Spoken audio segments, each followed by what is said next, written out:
talk to me anymore. All she did was walk away. And I was like, what is this about? What? That's okay though. For being so young, you're very, very smart. That's fantastic. Yeah. So keep up the good work, man, and stay flat, okay? Okay, I'm a flat earther.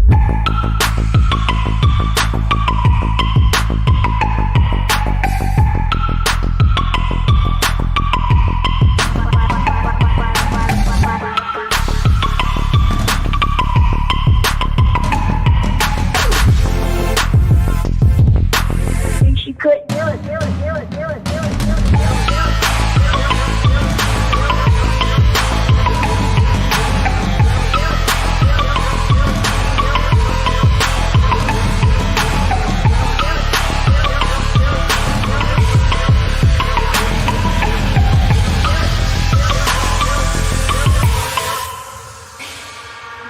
I'm a flat earther.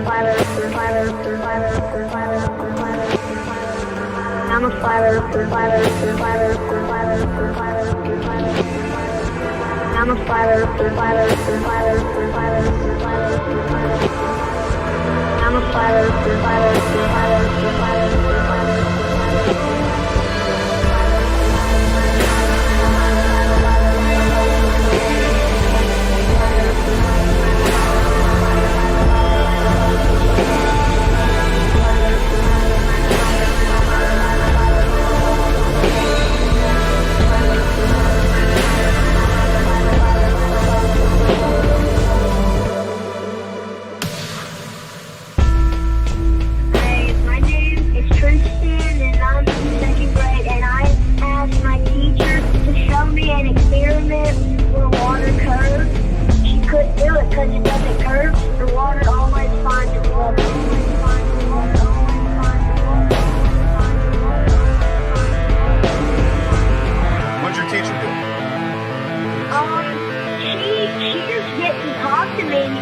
all she did was walk away.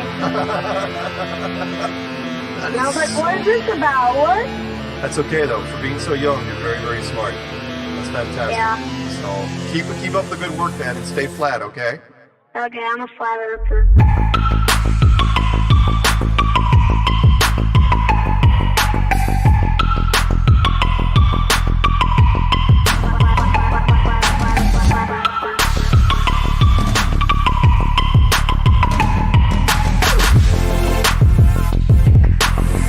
Couldn't do it.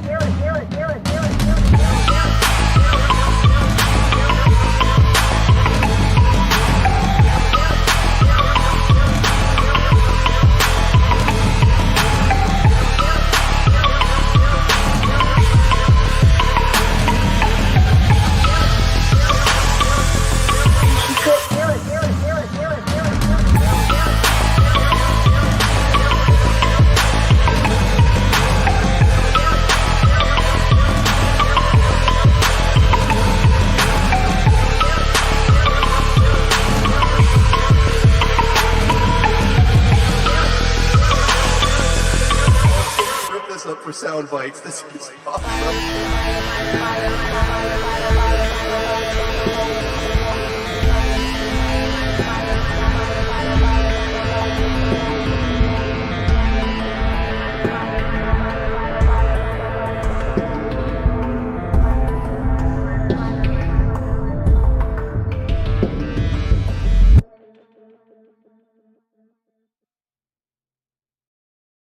All right.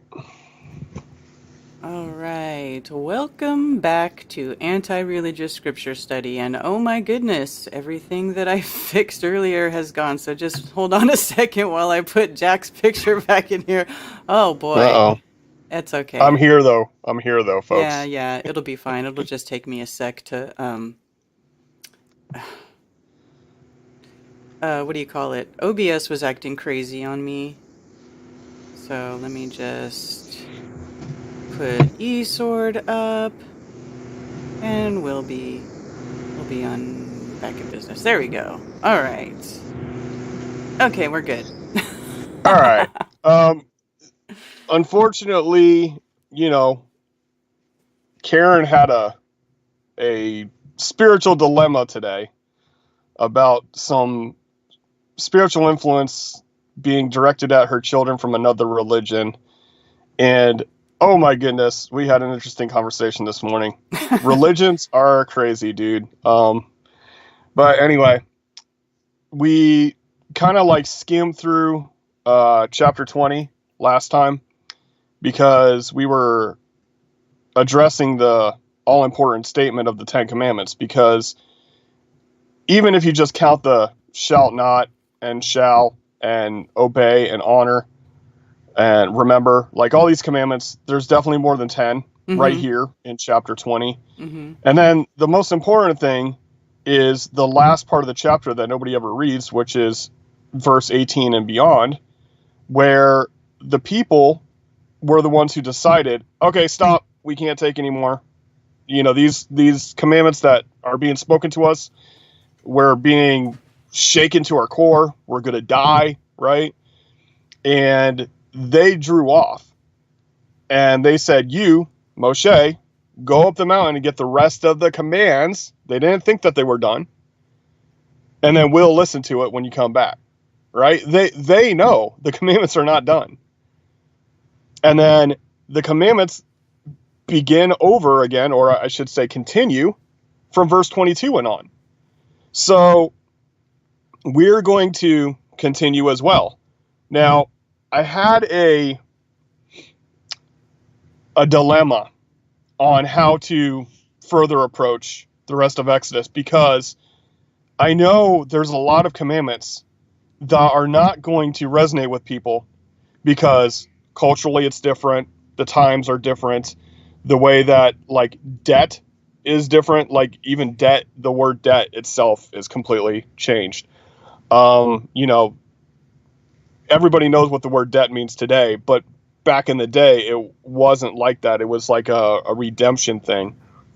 And so we're going to continue through the commandments, but I guarantee you there's going to be spiraling. Like, you know, whatever. I'm not even gonna postulate what the arguments are going to be, because I've heard them so many times. And if I suggest them, then maybe they will still approach me with them. But here's the point, folks.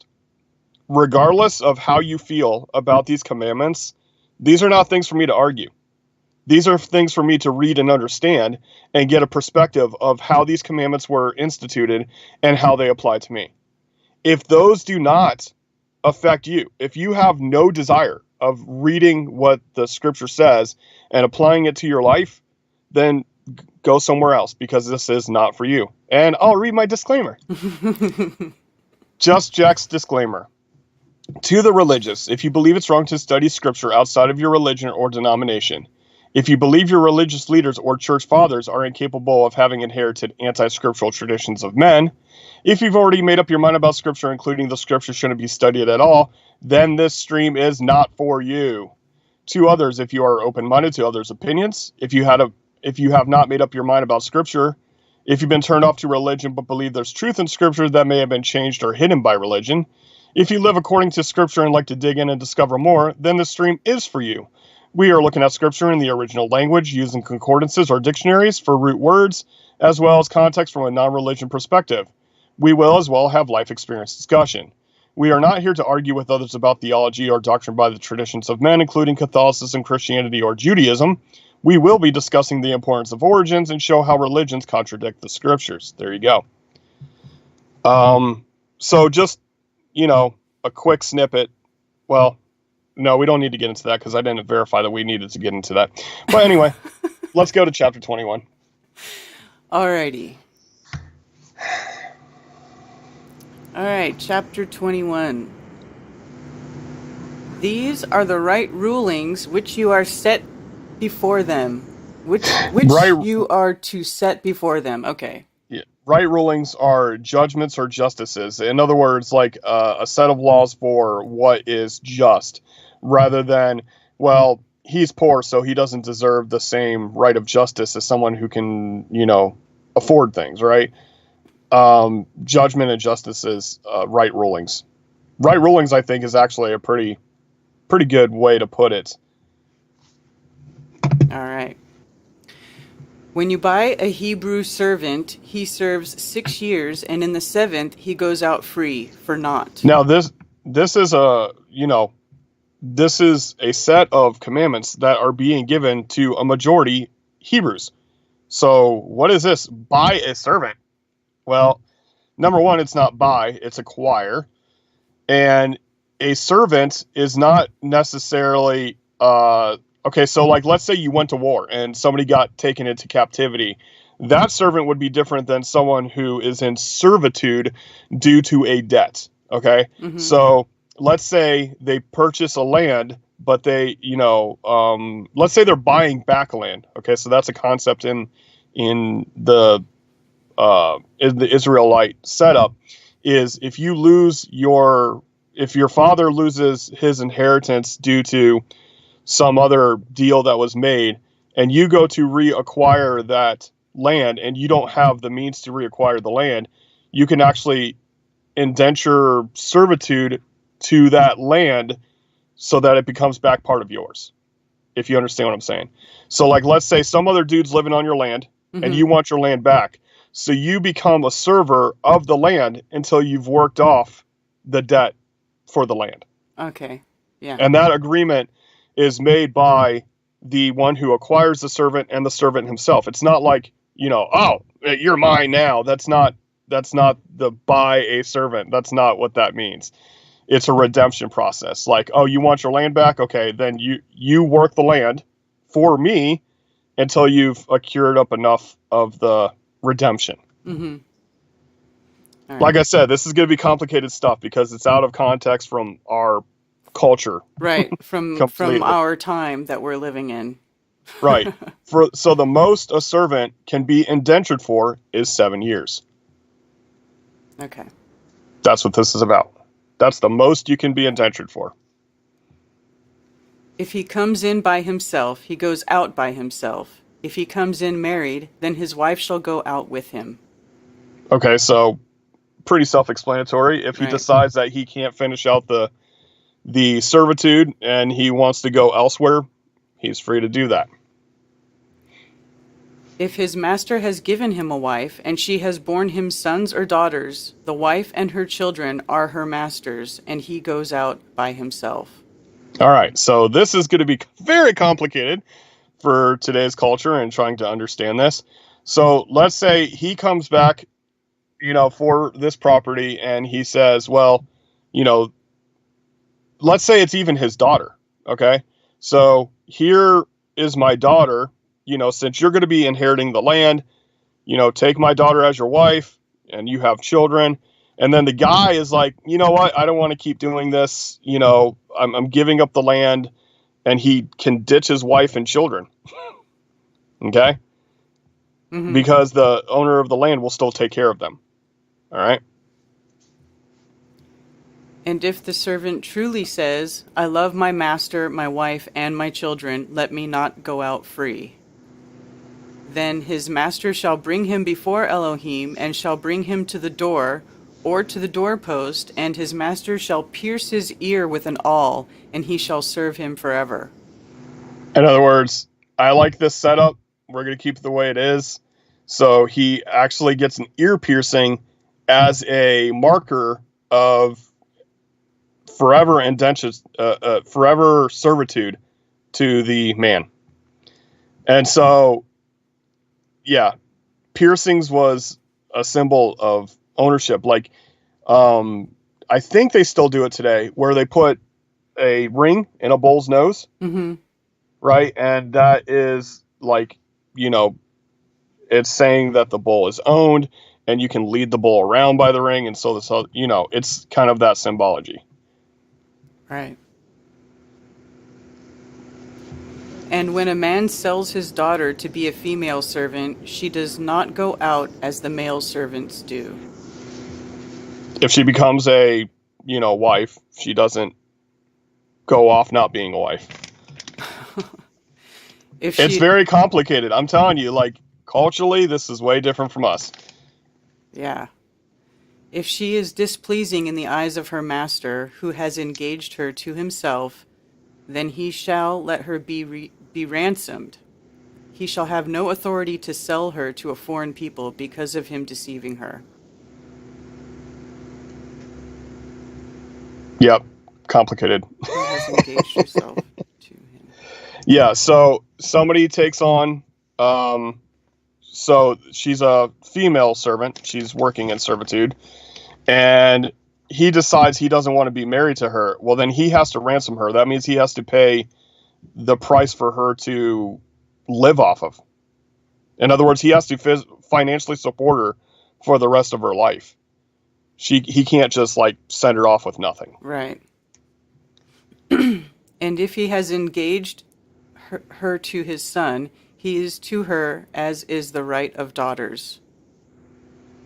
So that's what's the word? Oh my gosh, I can't think of it. Dowry.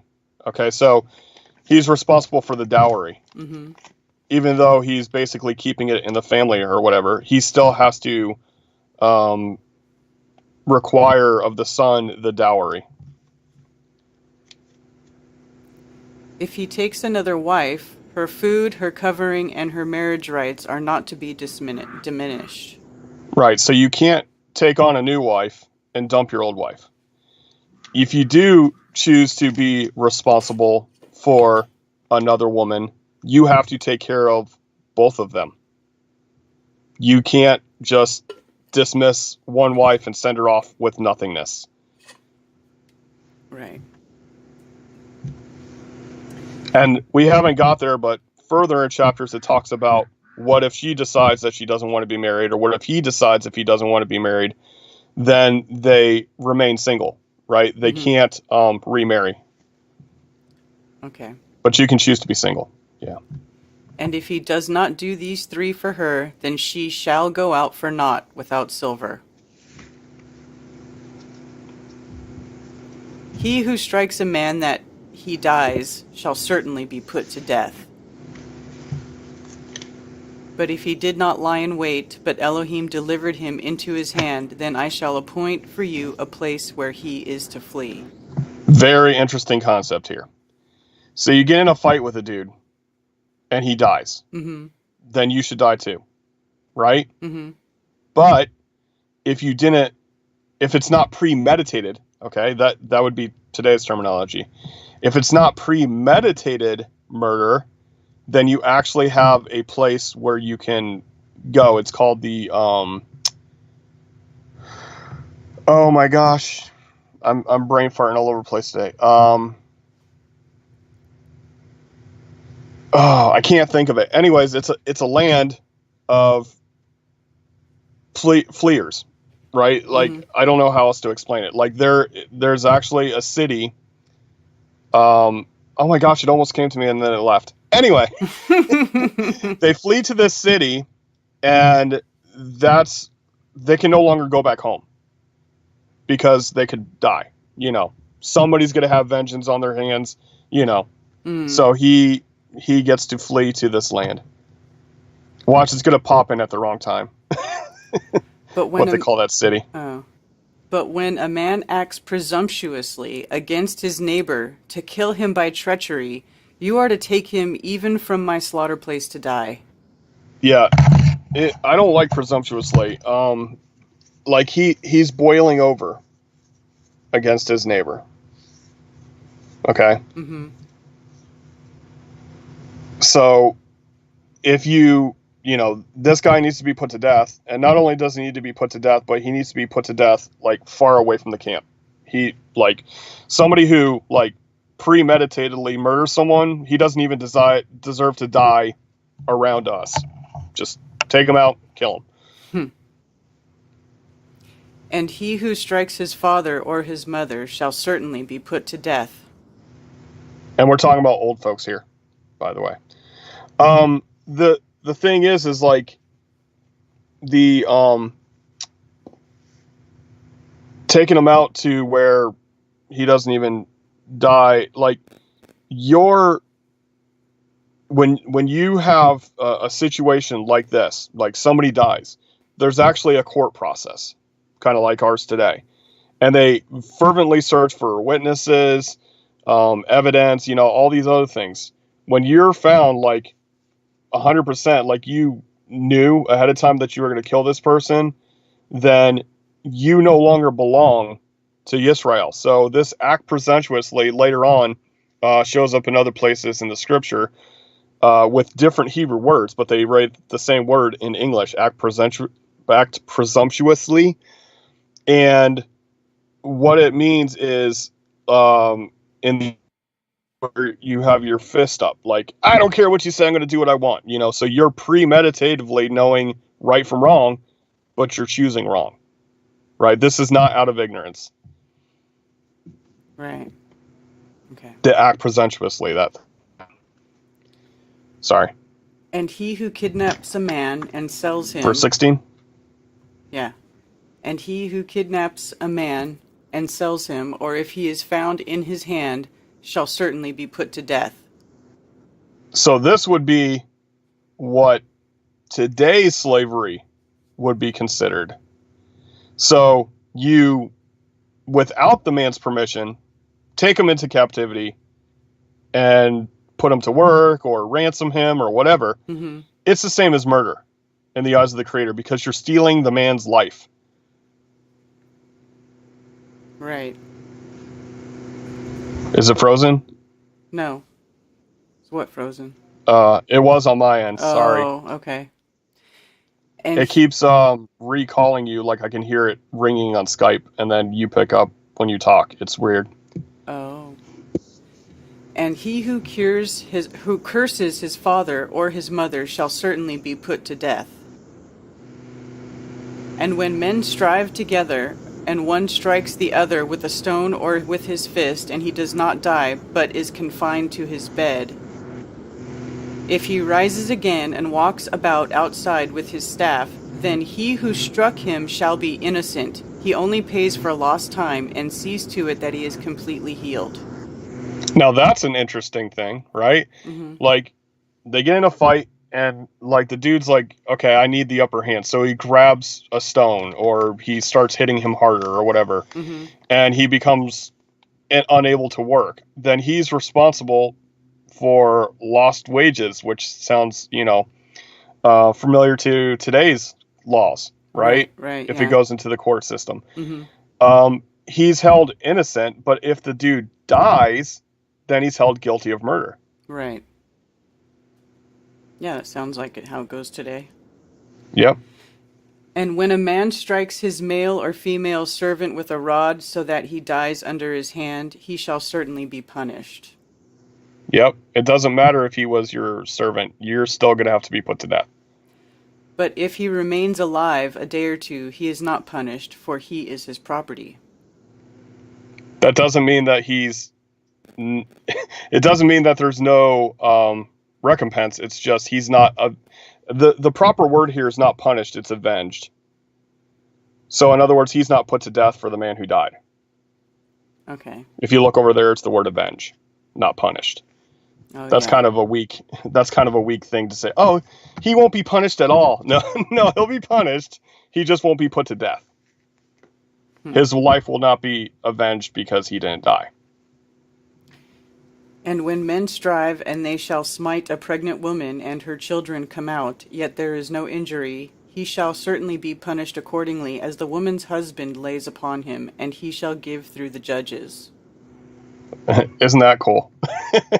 If some dude beats up or hits my pregnant wife, then I should be able to choose the punishment for him. That sounds right. Yeah. Yeah. But if there is injury, then you shall give life for life. Eye for eye, tooth for tooth, hand for hand, foot for foot.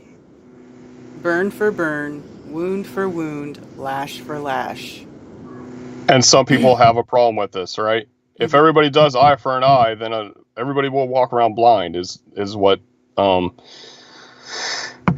spoken of. But if you read not just this context, but the entirety of the Torah, what it's talking about is the punishment cannot be greater than the crime. Mm-hmm. In other words, if you take somebody's eye, he can't take an eye and an ear or whatever, right? He can only take, that's the fullest extent of the punishment. Right. Right? And when a man strikes the eye of his male or female servant and destroys it, he is to let him go free for the sake of his eye. So his debt is paid if the servant is injured. Now imagine if that was the case in the alleged story of slavery of the beginning of America. You know, right. There would be a lot of land handed out. Let's put it that way. Yeah. And if he knocks out the tooth of his male or female servant, he is to let him go free for the sake of his tooth. Imagine that. For the sake of his tooth. I mean, look, that can happen, right? Mm-hmm. Get in a fight, tooth gets knocked out. Okay, his debt's paid. You knocked out his tooth. Yeah. And when an ox gores a man or a woman to death, then the ox shall certainly be stoned, and its flesh is not eaten, and the owner of the ox is innocent. So you feed the ox weed, right? So it can be stoned. Right. All right. So an ox gores a man, right? The owner of the ox is innocent. But the ox has to die. Yep. However, if the ox was previously in the habit of goring and its owner has been warned, and he has not kept it confined so that it has killed a man or a woman, the ox is stoned and its owner is also put to death. Now, does that make sense to you? Mm-hmm. See, I mean, a lot of this is logically like, oh, that makes sense. Okay, so the ox is killed before, and you didn't pen him up. You didn't, like, separate him so that he doesn't kill again, and then he kills somebody. Yeah, you're dead, dude. Mm-hmm. Like, you're killing somebody. You're using... Your ox is being used as an implement of death, so... Gross negligence. Gross negligence. There you go. But, I mean, think about this. Like, if a dog is... if a dog injures somebody, like, right, they typically, like, have it, you know, isolated or whatever. But then if it does it again, then the dog is put to death, and the owner is not held responsible. At the most, the owner gets fined, right? In today's, you know. Mm-hmm. So, I mean, that if you think about that in correlation with today, a lot of these laws are very similar to how we have it. But if your pet kills another human being, that you should be held accountable for that, especially if it's been known to attack before. Right. Okay. If a sin covering is laid upon him, then he shall give the ransom of his life, whatever is laid on him. Okay, so you see the sin covering, it's italicized. Yeah. Right? Sin. Because it literally just says covering or an atonement. Okay, so an atonement is a covering over a debt or whatever. In King James Version, it just says, if there be laid upon him a sum of money. That's it. Sum of money. No, it's a covering. It's an atonement. So sin covering is better than sum of money, but it's a atonement. Okay. An atonement means a buyback. Whether it has gored a son or gored a daughter, according to this right ruling, it is done to him. If the ox gores a male or female servant, he is to give to their master 30 shekels of silver, and the ox is stoned.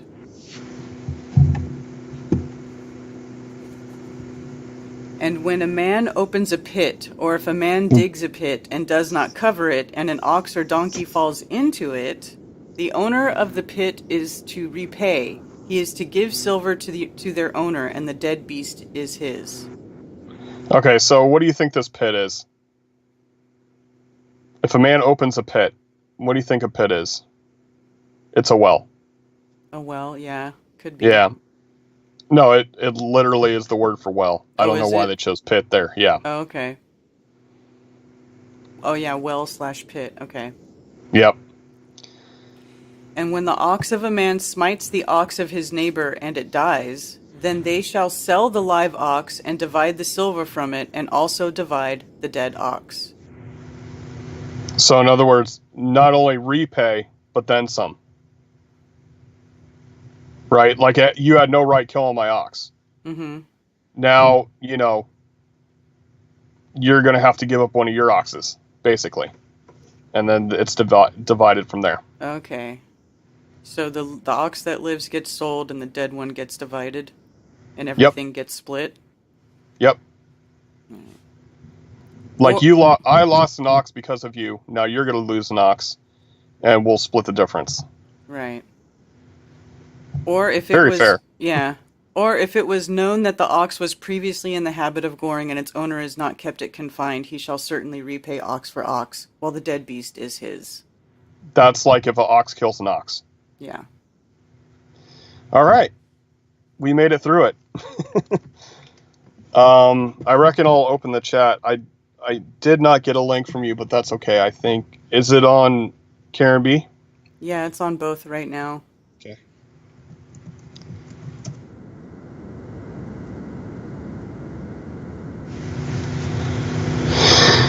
Doobie doo bop.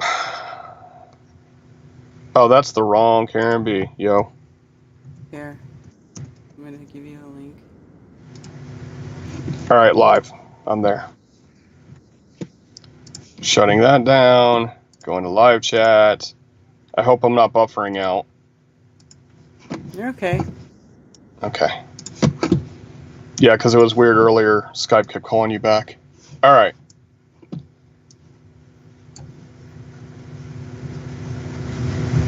It's amazing how a lot of our laws come from the Torah. Yeah, they actually admit that. Like, if you look at the history of the common laws, they tell you it's based on Torah, which is interesting because they teach in churchianity that that's all been done away with, right? Mhm. Very interesting. Right.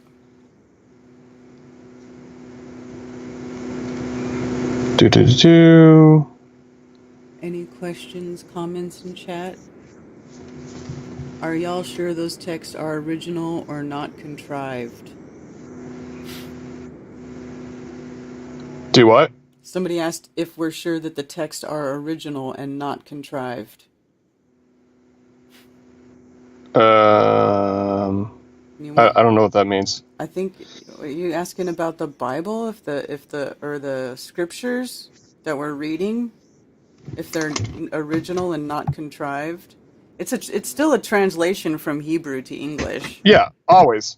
Yeah. I mean, the original, okay, so this is the common thing. Like, how do we know it's like from the creator and not from man? The same old, right? Mm-hmm. It takes a matter of faith to believe any portion of it is inspired from the creator, right? Like any portion of it. My perspective is that the Torah is the oldest, most complete, preserved manuscript throughout cultures and time. Like, it's not just the Jews who have copies of Torah. I mean, it's all over the place. And the other thing is, like, when it gets to, like, let's say the history books. Okay, let's say Kings and Chronicles, for instance, for an example. These are historical books. These are not Torah. And there are differences between the manuscripts of Kings and the manuscripts of Chronicles. And it's like having two different history books, and some have an additional perspective and some have less of a perspective, or some people put their own spin on it, how they see it historically. Those books are historical, but the Torah is the only one that is ascribed to a transmitting of the creator to a man to be recorded. In other words, Genesis, Exodus, Leviticus, Numbers, Deuteronomy is allegedly, okay, and by my faith it is, the creator speaking to Moshe and saying, write these words down, right? So contextually, like, letter for letter, jot for jot, tittle for tittle, was prescribed by the creator for Moshe to copy. That would be the difference from the rest of the Bible, according to me. So, and that's obviously a perspective. Hey, Fast Eddie, fly ahead. Fast Eddie's not new. Why is he saying I'm new here? Oh. He may be new to this show, but he's not new. Yeah. But if you are new, anybody who's watching this, if you are new, please watch the first couple episodes of the series, because it gives you a perspective of how I go through this and I break down each one of these words in the ancient Hebrew context. That's why some of these words are different than the English translation where I pull it out. I'm like, whoa, that's not how I would translate it. It's not quite containing the perspective of it. It's just like, they're avenging rather than punishment is, there's a different nuance than just a punishment. Someone says sanctuary city. Is that the city where you go? No. But that's a good guess. City of Refuge. Woo! It City finally of came up. Refuge. Okay. Yeah. It's literally translated in later verses as the City of Refuge. There we go. All All right. But that was a good guess, and then it kept coming back to me, and then I would lose it right before I said it. I hate when that happens. Mm-hmm. Any more? Looking. All right, I'm gonna say Shabbat Shalom to Fast Eddie Flathead, Steph 40, Dennis, Aisling 717. What's up, Cammy? Mr. Oak. M. Malone. Rob. Cleveland. Clearly. What's up, Clearly? Christophe. And yeah, other people on the other channels as well. Shabbat Shalom. All right. Thank you for joining us for another episode of Anti-Religious Scripture Study with Karen B and Just Jack. Earth's still flat, y'all. Always. 1 month till Flattoberfest. Woohoo! That's right. 1 month till Flattoberfest, you guys. It's going to be awesome. Get your tickets. See you there. All right, take care, all. All right. Shalom.